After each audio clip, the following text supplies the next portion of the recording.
Looking at the last 2 tumultuous years, we see consumers, the medical fraternity, and the insurance community dealing with unprecedented situations in 3 waves so far.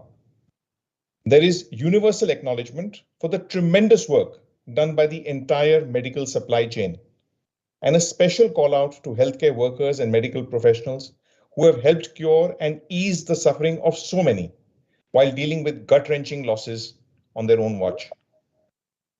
Insurance has also played a very important role during this period, with health insurers paying out tens of thousands of crores as claims, servicing clients during lockdowns, changing medical protocols, and numerous other challenges. It's really important here to provide some perspective. The COVID-19 pandemic was like the 9/11 of healthcare and challenged and changed the fundamental way the world looks at things. We faced unique challenges as the virus and the disease evolved, and as did the treatment protocols. Every few weeks and months through new scenarios that needed to be dealt with. Medical insurance pays for medical services availed as per standard accepted protocols. During the pandemic, numerous new treatments were tried, and the industry had to grapple with understanding what is considered standard protocol. And it took regulatory intervention to help define this. To be fair, we cannot expect the insurance industry to decide on protocol, but I'm proud to say that the industry reacted quickly to change and delivered. It is important to note that insurers have an extremely important fiduciary duty. They act as the guardians of the pool of money from the many to pay for the claims of the few, as per standard medical protocol. The challenge we all face is who defines this. How is it that some hospitals bill for 25 PPE kits per day per patient? How is it that some patients are given drugs that are not considered the correct protocol, and these tend to always be expensive drugs? This is the pull and push between payer and payee that leaves consumers wondering why it can't be easier. And it should be easier. And yet, all in all, though the health insurance industry has run huge losses in the last year, it has been a financial savior for many, especially since COVID resulted in so many large claims. I would now like to hand over to Dr. Alok Khuller to moderate the discussion.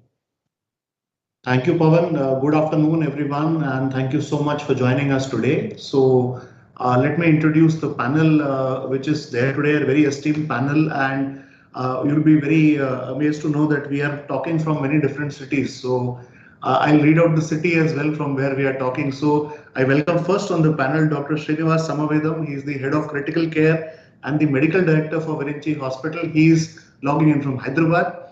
Mrs. Sushma ma'am, who's from New India Assurance. She's a DGM at the New India Assurance Company, which is the largest public sector general insurance in the country as well as in health.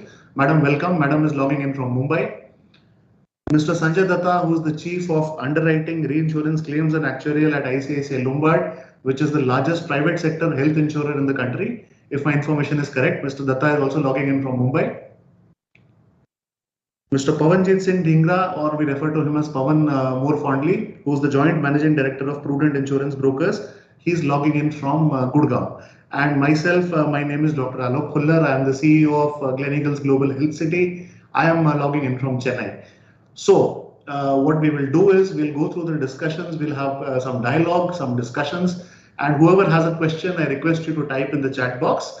And at the end of our discussion, I will moderate the question and direct to the appropriate panelists. So, of viruses and variants, so the Greek alphabet has 24 different letters, and we've been through at least 16 to 17 of them. There are 8 more to go after Omicron if my Greek is not really rusty. So, first question to Dr. Srinivas Samavedam.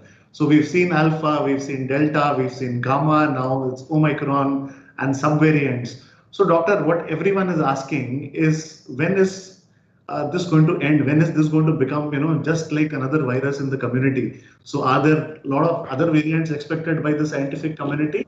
What would be your take on that, Dr. Srinivas? Yeah, my answer to your first question is it has already become part of the community right now. So, if you are sneezing and coughing and you have a fever, you can assume that first it is one of the COVID variants. But I must say, understanding and seeing what's happened in the last couple of years, this is not the end of this.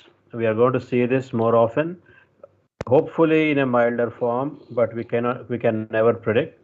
But given the fact that our country is the capital for diabetes and kidney disease in the world, even a small proportion of the population, if it becomes sicker, even because of a mild variant of the disease, the number of patients who actually end up with requiring high level of medical care would be high.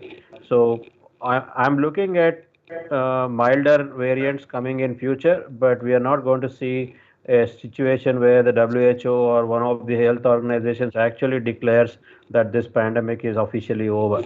We are not there yet. So, thank you, Dr. Srinivas. So, essentially, what you're saying, we are going from pandemic to endemic, right? It's just going to become a part of what we get in the community. So, again, as we saw when early 2020, the first wave hit us, Pawan spoke about established treatment protocols that insurers pay for, right? Because there is evidence-based medicine, there are treatment protocols for things like an angioplasty or a cardiac bypass surgery or a neurosurgery. We know what to expect, right? My second question again for you, Dr. Srinivas, is, which is being directed again at how the treatment protocols have changed from the first wave to the third wave, because initially the doctors and the scientific community also did not know anything about the disease or how the treatment would be. So, how have those changed in the three waves, Dr. Srinivas, and how do you now classify mild, moderate, and severe disease? Yeah. So when the first wave happened, nobody knew anything. I mean, it was just bolt out of the blue. We did not know what is the main mechanism by which this virus wreaks havoc, and we didn't know what works and what didn't work. And quite a few of the repurposed medications which are available right now were not available in the beginning stages of the first wave. So somebody said chloroquine works, somebody said ivermectin works, somebody said something else works.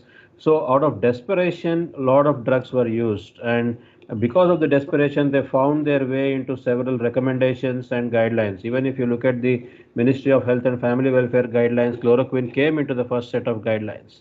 As part of the Indian Society of Critical Care Medicine, I myself was part of the task force which recommended the guidelines for intensive care patients in the country. And I must confess that we also included chloroquine in the treatment algorithm for the management of these cases. But and generally the medical fraternity goes by what are called as randomized control trials, where you give the drug to a set of patients and you don't give the drug to a set of patients and compare the results, and you see the number needed to treat and the number needed to harm, and then make a judgment. And these studies usually typically for a drug that has been in the market take 2 to 3 years to be completed, analyzed, and published. None of those were possible with this pandemic. And the studies which actually were published on these topics actually escaped the rigors of scientific scrutiny. And then they came in big journals like the NEJM, the JAMA, the Lancet, and we lapped it up out of desperation. But as we progressed to the second wave, we knew that there are certain drugs like the remdesivir, for example, the immunomodulatory drug tocilizumab, for example, the use of steroids, for example, they have some role in some sets of patients. As the second wave began, we understood that it's not just the lungs which take a beating with COVID, but the blood clots in all parts of the body, including the lungs, the brain, the heart, everywhere. So use of blood thinners like heparin became, a standard prescription, and then people actually thought of giving long-term anticoagulation by giving expensive oral anticoagulation drugs also. Until after the second wave, retrospective analysis revealed that probably if you acted during the acute phase, you probably did not need to give the follow-up on OP basis. Now, when that has now progressed into the third wave, we now know that remdesivir probably will not work against the Delta variant. We know that tocilizumab has to be very selectively used in a specific set of patients, and we know that steroids probably are harmful if you give to a patient who is not yet on oxygen. So these are certain rules which have now become very clear. Now, a mild patient is somebody who probably has only symptoms of fever and cough and myalgia, and does not have too many changes in his blood test like the blood picture, the CRP. A moderate to severely ill patient is somebody who probably requires an oxygen, either with a simple oxygen delivery device or with an assisted device. And a critically ill patient is somebody who has organ dysfunction, needs ventilatory support, and probably has another organ dysfunction like a kidney, like heart, or a brain, and gets admitted into an intensive care unit. So this is the strategy of a strata of patients whom we are actually encountering at this point of time. Thank you, Dr. Srinivas. I think that was very nicely explained how things have evolved. So, what I would also like to touch upon for our listeners today is that numerous recommendations flew here and there, like hydroxychloroquine. People started pre-medicating themselves by buying hydroxychloroquine. A lot of these things caused more harm than good. And also, it increased the cost of care significantly by drugs being used all across the country without actually having the right protocol for it. Now, that brings to a very interesting question, which is as old as health insurance in India. So I'll come to Mr. Sanjay Datta. So, sir, there is generally a tussle between hospital and the claims team of a health insurer, saying which is the right treatment protocol, what would be the right length of stay, right? Is it surgical versus medical? So, how do you think that has impacted, and how has your organization dealt with not having a concrete protocol for treating COVID? What are the challenges your team faced in handling claims, sir? Thank you for inviting me to be part of this panel. It's good to be part of the discussions with these august members of this panel. Yes, this is very important thing. Like doctor said, when we started this entire thing, we were also practically clueless about how what would be the charges, what would be the kind of line of treatment for these diseases. So we learned along the way to be very, as Pawan said, we immediately reacted fast. It never happened before. As an industry, we got together, all of us,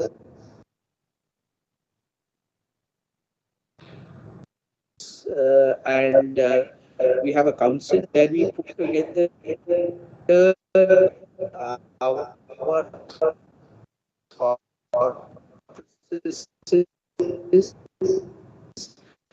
in terms of what could be charges which we just put it together in two things. One is which are the normal charges which should be asked for and should be for without any friction, and there could be because Sir, we are not able to hear you clearly. Do you feel we should maybe switch off the camera? Maybe there's a band. for intensive care or something is evolving.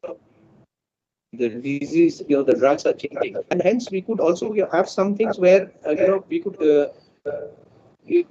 make an exception payment for certain patients who require certain exceptional drugs or something out of the ones beyond the ones which we normally routinely agree to. Why this was required was for two simple reasons. Not only to be able to looking at the magnitude of so maybe that's one part, or maybe I'll just. I think Dr. He'll be rejoining. So I think let's So, move on. sorry. Can you see me? Can you hear me? Is this better? Much better, sir. Much better, sir. Yeah. So I've just joined from a different device. So I just, as I was saying, we got together and we kind of published charges of, treatment costs, which should be routine and should be part of the normal, agreement between us and the hospitals. We put a list of, things which are beyond these normal exclusion charges. We published it on the council website. Each one of us went down and tried to talk to all of the hospitals which were charging differently to adhere to this or to epidemic rates prescribed by the, by the government.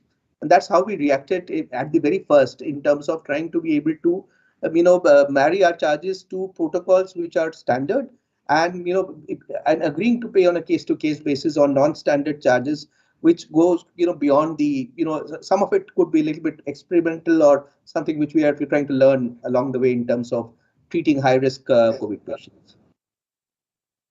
So thank you for enlightening us on how things are things have evolved. So there are things that or elements of treatment which insurance companies cover and don't cover. So I would like to ask Sushma ma'am this question. So in COVID care, what are the typical charges or areas which insurers actually cover, and what are the areas they're not willing to actually cover? What would be your take on that, ma'am? So actually, it's a question which comes with an answer itself, because when it comes to COVID, practically we had to just follow the state government protocol wherever it was there. Wherever it was not there, we had our own agreements with the hospitals. So with lot of deliberation and discussions, we were able to decide that what can be the reasonability of any items that are used. Or as far as the treatment is concerned, I don't think any of the insurers had, put a bar on any kind of a treatment per se, unless and until it was an unproven treatment or something which was not, forming part of the treatment protocol. So the larger test always followed by all the insurers. In fact, like it was a situation that in first time in our life, we saw that so many people are getting affected because of the same illness. So naturally, the effort even from the insurance fraternity was there that, we need to have a quick solution, or if not a real solution, at least, to lessen the hardships that are being faced by the people, and at the same time we have to make use of the resources that are available so as to reach as many people as possible.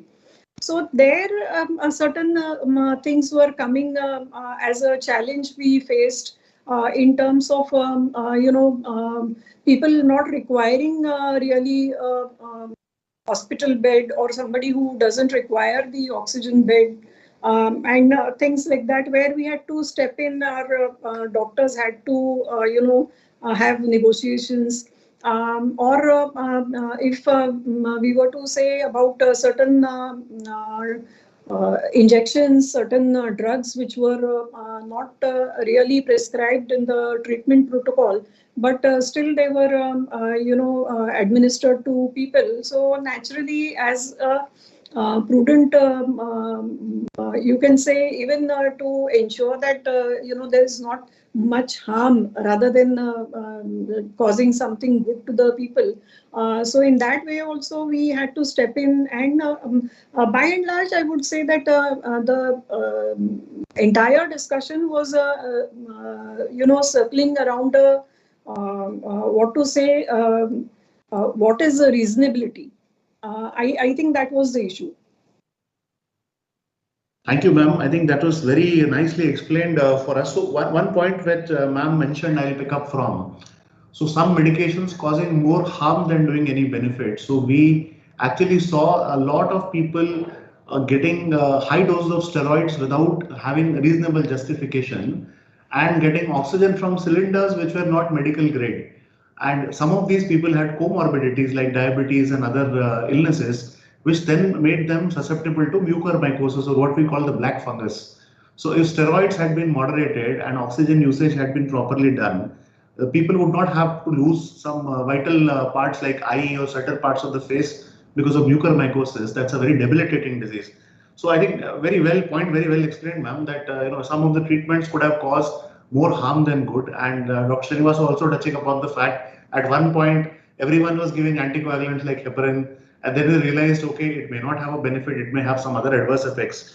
So in this, since we have learned quite a bit, my next question, ma'am, to you is, are the large public sector insurers looking at creating some kind of a packages for future COVID treatment, or like we have the GIPSA packages? Is there any plan like that on the horizon, ma'am?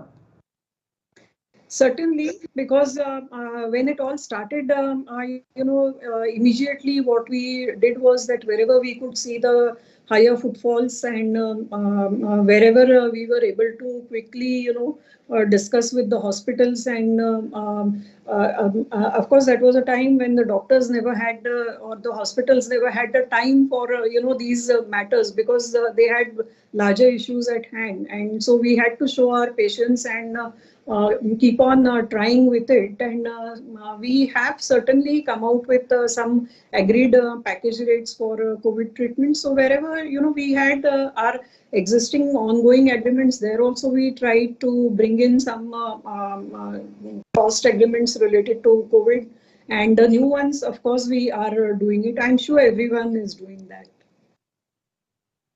Thank you, ma'am. I think we'll touch upon now an interesting aspect of how the treatments evolved.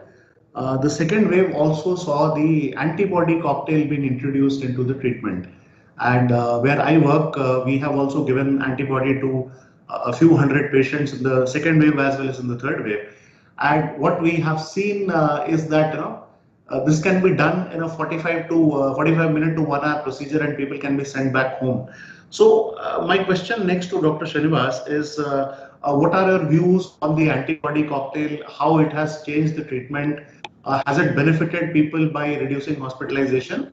And what are the latest recommendations, Dr. Srinivas? Yeah. So this particular intervention is now at a, there is a little bit of difference of opinion between the international community and our local policies. If you look at the WHO guidelines and the British Medical Journal recommendations, the Royal College of Physicians recommendations, the IDSA recommendation, this drug is supposed to reduce hospitalization even as a post-exposure prophylaxis. If somebody has been exposed to the virus and has a high risk of hospitalization if infected, this cocktail is supposed to prevent hospitalization. Even in those who are hospitalized in the early stages of the disease, if this cocktail is given within the first 72 hours, it can prevent progression of this patient for the necessity for oxygen. This is the international recommendation. Unfortunately, it has not found a place in our Ministry of Health and ICMR recommendation, and that is a point of conflict for us when we think about our recommendations say only for critically ill patients, whereas the international guidelines say even for the stabler patients, this has a benefit in preventing hospitalization. That is the point of conflict at this point of time. My own experience with this drug has been, of course, it doesn't work against Omicron, but if you look at the number of patients who are getting admitted to the hospital for either for anticoagulation or for oxygen therapy or for invasive ventilatory support, it is those patients who are non-Omicron patients. The Omicron patients are getting treated at home. They are not even coming to the hospital. Maybe outpatient, yes, but not as inpatient. The ones who are coming to the hospital are probably the Delta variant or the BA2 variant, which has emerged in India as the hotspot again. Because the sickness of the patients who are actually requiring admission to the hospital is quite similar to those who were sicker in the second wave of the disease. Although the numbers are very less, the severity of illness is exactly the same. So my understanding of this is, if you can, and the results of mechanical ventilation in COVID, in my 22 years of experience in intensive care, the results of mechanical ventilation in COVID are not as good as invasive ventilation for other pneumonias. Even we have ventilated swine flu patients, we have ventilated other pneumonias. The mortality rate when once someone gets intubated and goes on ventilator is pretty high. So if you can do something to avoid somebody from getting on to invasive ventilatory support, it would be doing justice to the family, to the patient, resurrecting the family. It's an expensive intervention, no doubt, but if you look at the long story out of in this, if you avoid somebody from staying in the hospital for 3 days, if you prevent somebody from getting on invasive ventilation for 48 hours, then you are saving close to lakh and a half rupees either to the family from his pocket or from the insurer. So I feel that this, of course there should not be indiscriminate use of this drug. My own perspective is I am not in favor of using this therapy as a daycare therapy, because I personally feel that you should observe these patients after minimum 6 to 8 hours after giving the infusion. What happens to these patients? What we have seen this time is those patients who are triple vaccinated, most of them healthcare workers, are getting infected with the virus which has the S gene. It's not the Omicron virus. Viral loads are very high. The vaccine has probably prevented the disease from becoming very severe, but they have severe myalgia, they are fatigued out, they are unable to move. And if you give them this cocktail on the right time, the disease reversal is very fast. So the number of manpower work hours lost to somebody who is working in an office or a hospital or anywhere, I think if you save money in that way, it adds to the financial benefit of this intervention. This is my perspective on this. Thank you, Dr. Srinivas. So I'll share my experience as well. In our institution, we've been given antibody for quite some time, and we have also observed for the higher risk patients with comorbidities, within the first 3 to 5 days of the disease, antibody produces very good results. They don't require hospitalization. And insurance industry has also been supporting by approving this in the cases with justification. Obviously, our doctors give a justification why antibody is being used for this particular patient. And we have seen very, very good results like Dr. Srinivas said. So the return to health, which is, the total days of morbidity or the requirement for a hospitalization actually comes down significantly enough to make sense from a health economics perspective. So if people are sicker for a longer period of time and they come to a hospital, obviously the cost is going to be more, morbidity is going to be more. So we have also seen these benefits. Now, this brings us to another very important perspective from the insurer side. So when we saw the first wave come in, everyone was supposed to go to a government hospital as per government guidelines, whatever be the severity of the symptoms. Then we got this home care guidelines or home care packages available from various hospitals and other aggregators in the second wave.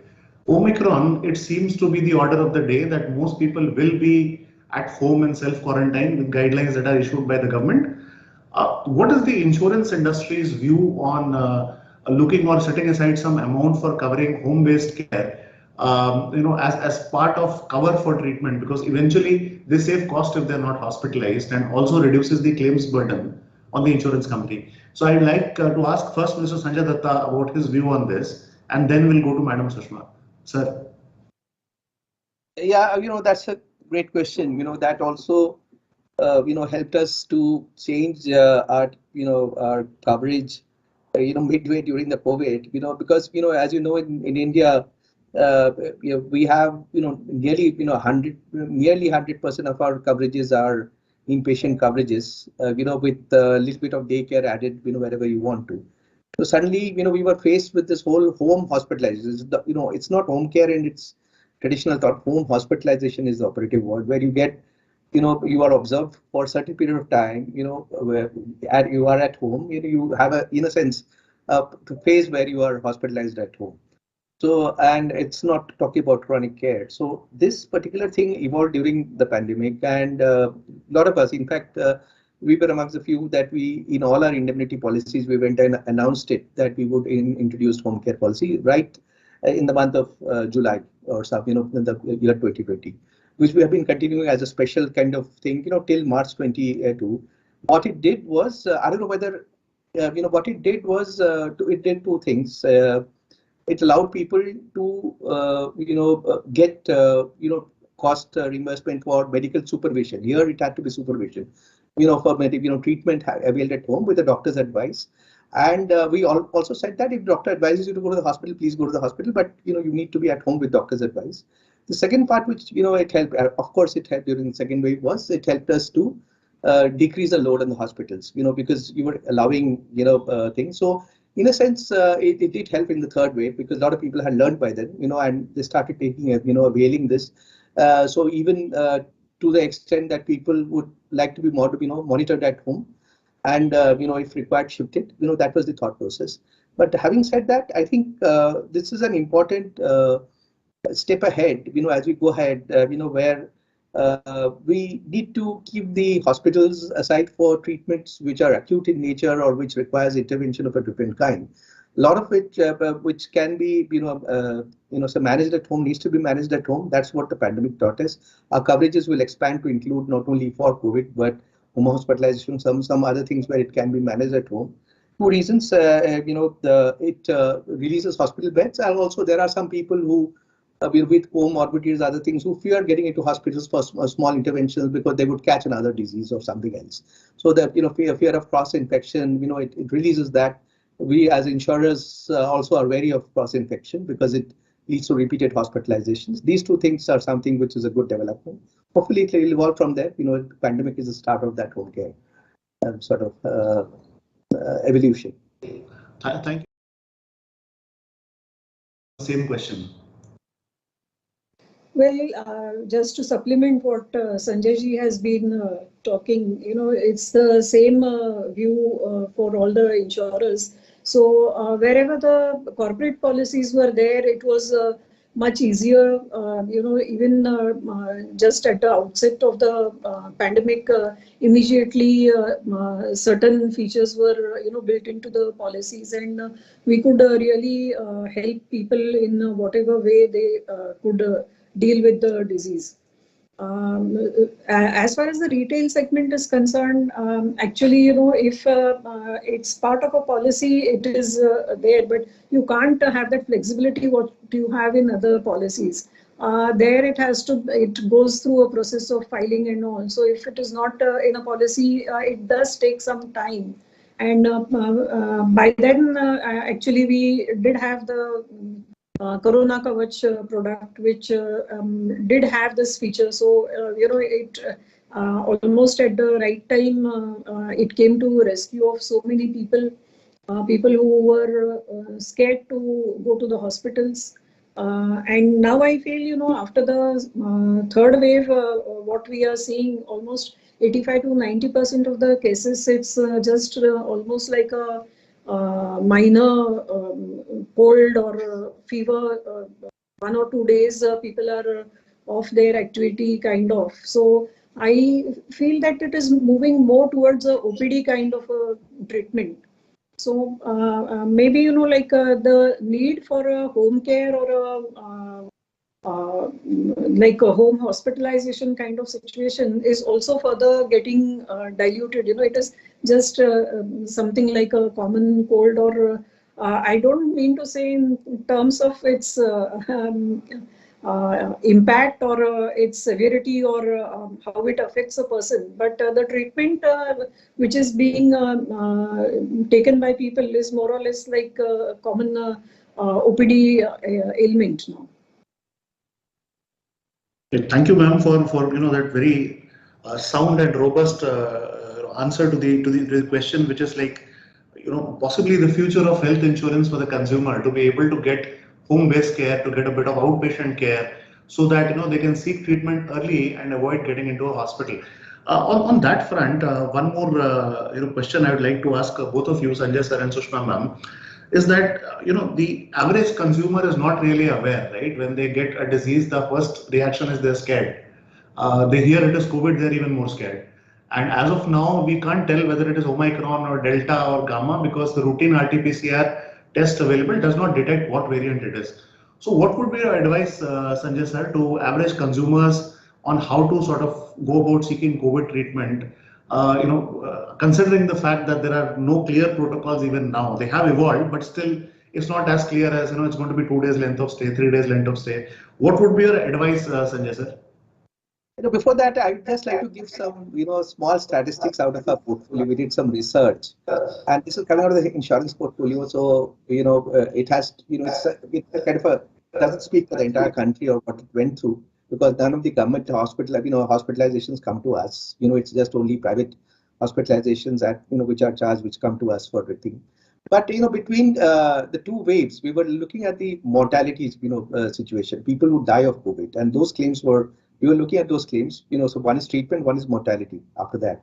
So, and when we looked at our things, it kept on changing dramatically with every wave. So what, the age group which got affected in the first wave was very different from the age group which got affected. 53% of the deaths which happened in the first wave, which in our portfolio, happened, in the above 60 group, which in the first wave. Second wave, the entire thing changed dramatically. So people, 4.5 times 20 to 20, 29 to 30 age group people started dying, all of that. Then we were looking at situations. Why did this change? What happened? So we looked at comorbidities in these deaths. What comorbidity is more or what comorbidity is less.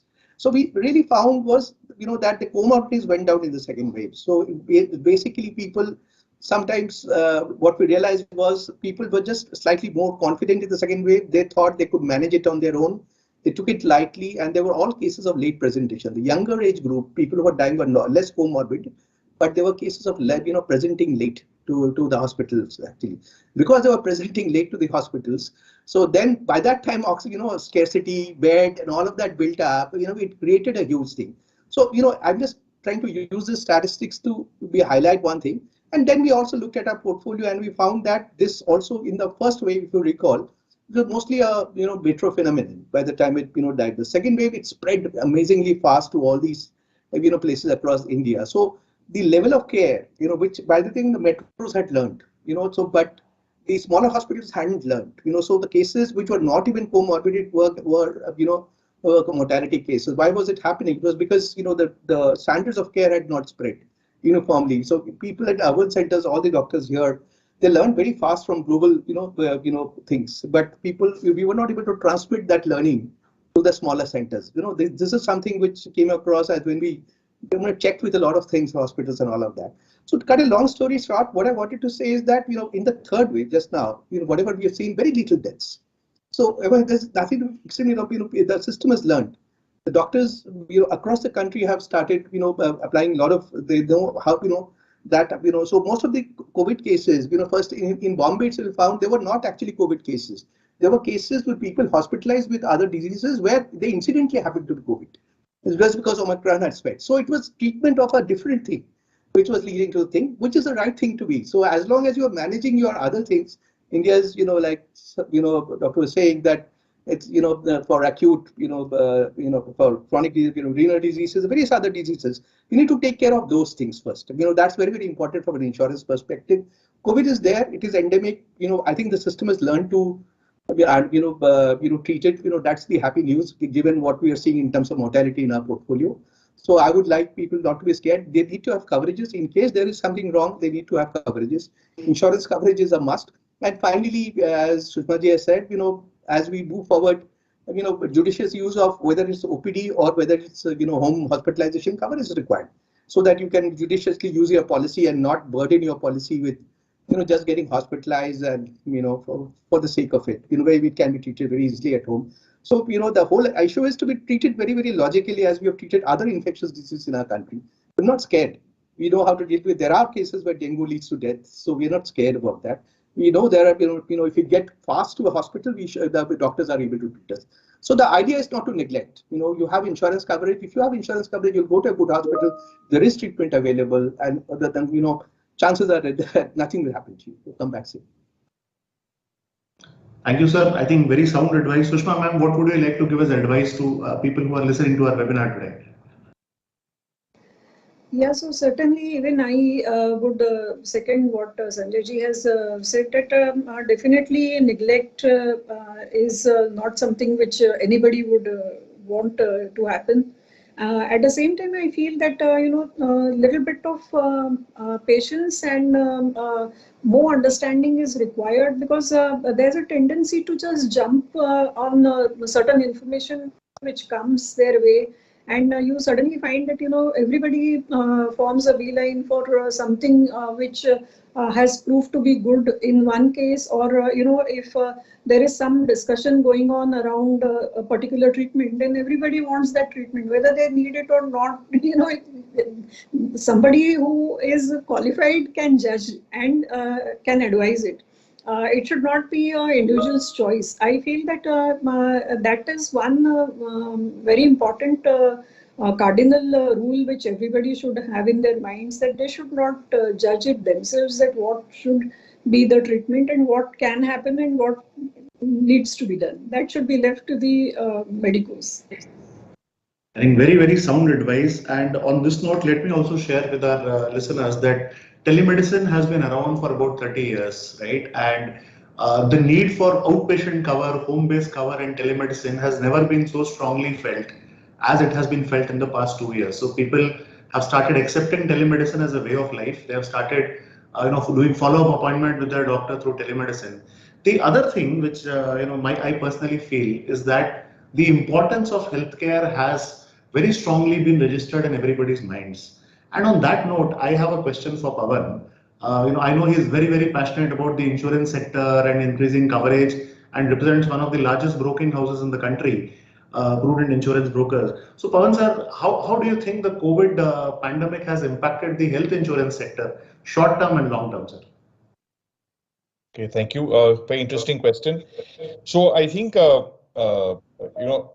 COVID showed us that very, very large claims do happen, very long lengths of stay. It was not very common in the past to get 20, 30, 40 lakh rupee claims. But we saw that in wave two with long stays in ICU, people on ventilator for weeks. And I think the entire discussion around what health insurance represents, what is an adequate sum insured, how much insurance I should buy. I think there has been so much conversation across both at an individual level and at a corporate level around this issue. And I think the awareness of health insurance, the usefulness of health insurance, and the delivery of health insurance has been clearly felt by one and all. I think though though the health insurance industry has taken a real beating financially in the last 2 years, I think there has been no demur as far as its ability to pay and to pay with a smile. And I think we must really appreciate and acknowledge that very important role. I think definitely the interaction and the partnership between the healthcare industry and the insurers will be strengthened in the long term through these interventions, through these kind of events. I think, as Sanjay and Sushma ma'am have said, the coverage will expand. Over a period of time, I think all of us expect that our health insurance policies will cover a more holistic view, will cover outpatient as well. I think this is definitely a step in the right direction because I think customers will need to bring their entire healthcare spend into the insurance industry so that insurers can help them improve their health through various strategies and schemes and not just pay for breakdown. We want to be responsible and we want to be partners with the consumers for the maintenance of their health as well, along with various other wellness strategies. Terrible time, but I think there is no better example of the importance and value of health insurance. Absolutely. I think that's a very nice way of summing up what we require. We require health security. We require to understand the importance of healthcare and also the importance of having health insurance. So with that, we come to an end of the scheduled Q&A of the panel discussion. I will come back to Mr. Pawan for giving closing remarks. Meanwhile, anybody on the webinar having any question can type it on the chat box and I will address it to the appropriate panelists. So Pawan sir, we would like to come back to you for some closing remarks on today's discussion and a message from you, and then we open it for questions. Yes. So from a closing remark, first of all, thank you. There could be no better panel that I can think of. I think from the health insurance, from the healthcare sector, really grateful to all the panelists and to the attendees. I think the most important thing that I would like to communicate as a closing remark is that we have been through decades of people seeing insurance as a cost. I think it is very clear today that insurance is a very, very critical part of maintaining social standing over a period of time in a person's life. Earlier people saw insurance as something that they need for 3, 4, 5 lakhs, but today people are buying 50 lakhs and 1 crore of coverage because they realize that that healthcare and the treatment protocols of healthcare are expanding and keeping people alive longer. And they need to take a very long-term view of the kind of health insurance they need and the value of health insurance they need. So with that note, I think I would like to now leave it open for questions and answers. Thank you. And Gitika and Surinder, you have to thank me. See, we are leaving exactly 15 minutes for questions, and I'm going to read out the questions on the chat box. One question is from the HR of an organization. What is the suggestion you want to give to companies while choosing medical facilities for their employees? How do they sort of direct their employees to go to which medical facility? So I'll direct this to Sanjay Datta, sir. Yeah, so it is a very important question that as we are also directing it to us insurers. Medical facilities and access to healthcare are the financing of access to healthcare are is closely linked. Actually, correct.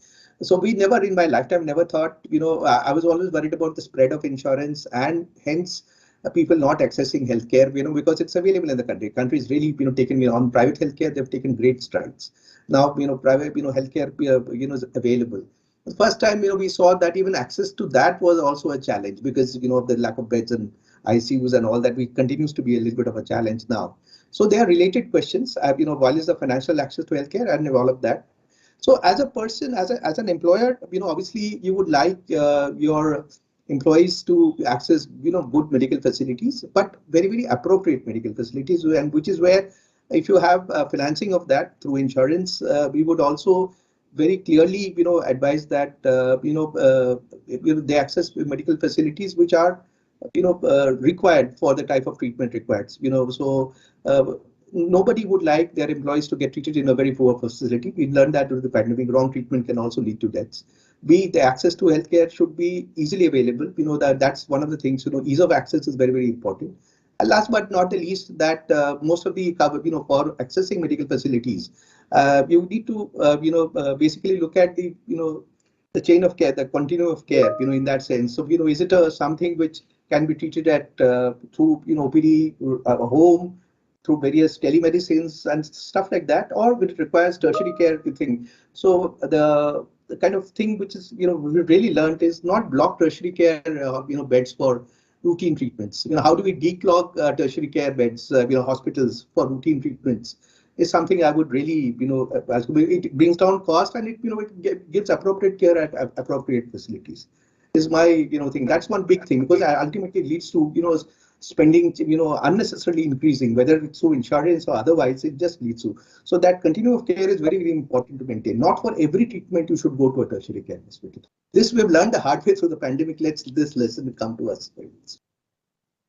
I think very relevant advice. Thank you, sir. So the next question I'll direct to Sushma ma'am and also maybe Pawan sir as well, because it's about products. So the question is, for mortality cases, are there any special products to help the employees' families? So madam and Pawan sir, any of you can choose to answer. Well, I think it is Pawan's forte. Okay. So I think life insurance is is what really takes care of mortality. We do also have personal accident policies, but they're not really useful in such situations. Though interestingly, some courts have ruled that perhaps dengue could be considered an accident, but that has gone back and forth. But really, life insurance is a solution, and I think choosing the right value both at a corporate level and at a personal level is very critical. I think we've seen a number of earning members unfortunately passing away, and what we've seen, and if you look at government statistics, death of primary earning member of the family is one of the greatest causes for families to slip into poverty.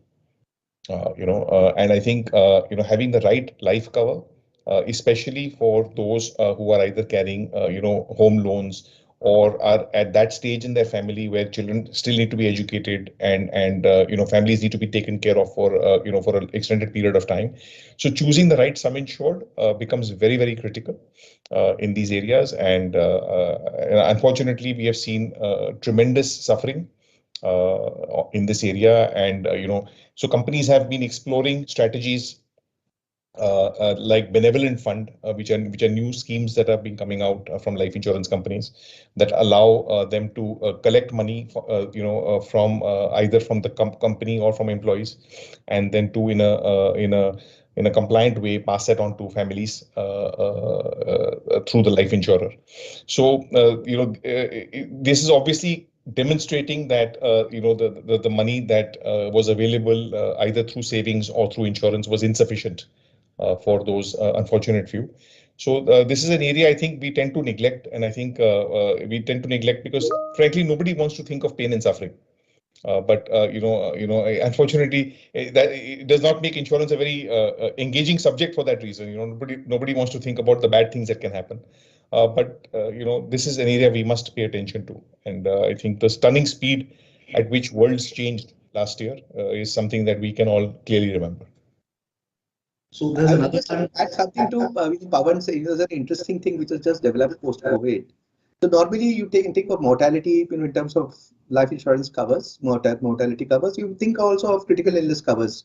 The country requires a lot of critical illness covers. People survive, need it for cancer treatment and various other kinds of things. But the interesting debate which came up, and a lot of people claim, is that COVID is a critical illness. Actually, correct. So how can you tell a person who suffered or died, or person that it was not a critical illness? Or so I think we need to do something even in terms of our way we understand what is critical illness actually, because typically our earlier thought process, critical illness meant dreaded diseases actually. So now this is also coming into a form of debate, deaths due to COVID or something like that. I think excellent insight shared, Sanjay sir, very relevant as well, because it took people into critical illness into an ICU and they passed away, but still it is not covered in the definition of critical illness. Very interesting point. Another one which has come, again, I think we'll ask Pawan sir to answer. The question is more from an employer cost perspective. Should we expect life insurance premiums? What should we expect? Because the second wave led to serious concerns on escalations of premium. Can we expect some course corrections in the future? If I could, I really wish I could predict this because I would make a fortune. But no, I think and I'll give you my personal view. My personal view is that the pendulum has swung a bit too far in the other direction. So perhaps the rates, in my view, are quite high, but we don't see near-term moderation. And I think thinking in this market beyond the next 3 months would be dangerous. So I think we should expect, at least for the next quarter, I think 1st April renewals will give us a better sense of the direction of the market. I think as Omicron is playing out, I think it's possible that the life insurers and the life reinsurers may have greater comfort as to what to expect for the future in the course of the pandemic. Thank you for that. And as I know very little about this, so the way the mortality tables change over time is what predicts the pricing. And as more data becomes available on mortality and what to expect going forward, the actuaries of the insurance companies will actually reflect a change in trends. So that's again mathematical. It is based on data. So that is what may really end up happening. I have another question which I'm going to attempt to answer myself. In the second wave, why did hospitals expect patients to buy medicine? This led to hoarding by people who didn't even need the medicine, black market for counterfeit drugs. So let me answer this. So what really happened is that, like Mr. Sanjay Datta was saying earlier and Dr. Srinivas was also saying, a couple of medications suddenly came into the limelight which were never used before or used in very, very small quantities, only for specific ailments. Tocilizumab is one such example, very, very limited usage, very less number of vials to be used. Suddenly there was a spurt in demand because people claiming that it was working. And hospitals could not actually procure directly from their legitimate channels. So legitimate channels are distributors appointed by the pharma company. But the patient's family insisted, many patients' families insisted that they can get the drug from the black market, right? This is what led to some of these complications because the hospitals could not tell the family that, no, you don't get, we'll not give the injection and we can't get it ourselves. Now, since I've been running a hospital, very large one for the past 2 years through 3 waves, I can tell you our official channels of buying some medications were not available. So officially they were not available. There were drugs being brought in illegally by various grey market shareholders. Obviously hospitals will not buy from them, right? Because we are not sure of the authenticity. Obviously will not pay black market rates. So unfortunately we see the human greed also during times of misery. And this is what really happens. So when hospitals directly procure, they will never ask a patient's family to get anything. This happened in in unprecedented circumstances which were not even predictable. So this is what really happened.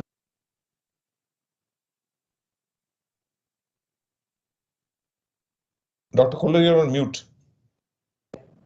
Sorry, I've got in the habit of going into mute. Yeah, so another question is, Dr. Srinivas, for you.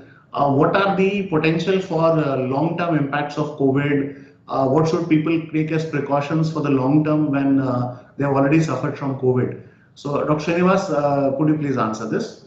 Yeah, this is another problem which we have to anticipate and look forward in the future. There is something called as post-acute sequelae of COVID. This is a recognized entity right now which can last or appear up to 12 months after the diagnosis of COVID.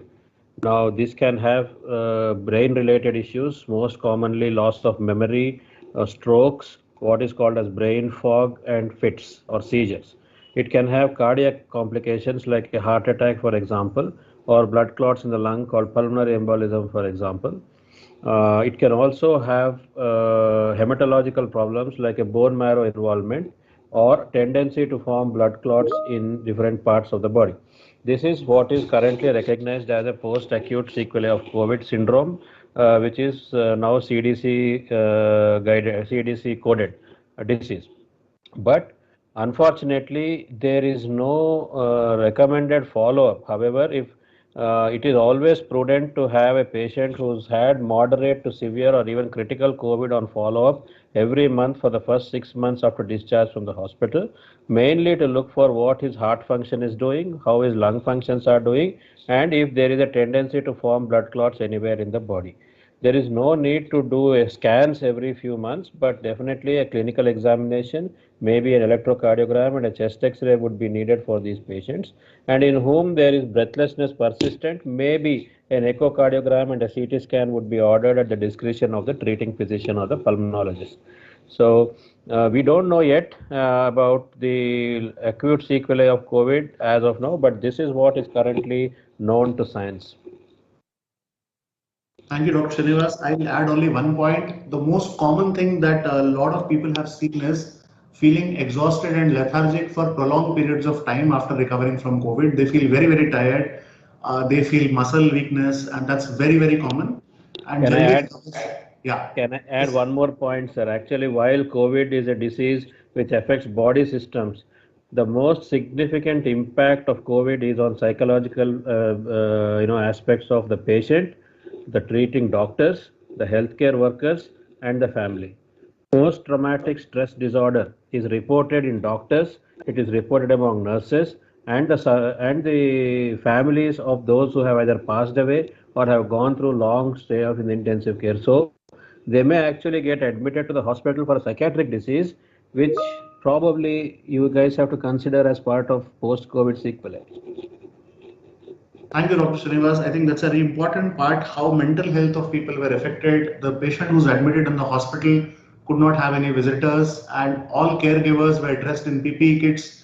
The patient could not even identify one from the other because they technically all looked the same. So this so-called ICU psychosis and the post recovery or post discharge mental health impact was significant. Now with that, I come to the last question, which is a very interesting one. So today I was reading, 10% discount on Indigo for people who are vaccinated has come into the news, right? So somebody has put in a question that is the insurance industry looking at giving some benefit to people who are vaccinated on the retail side?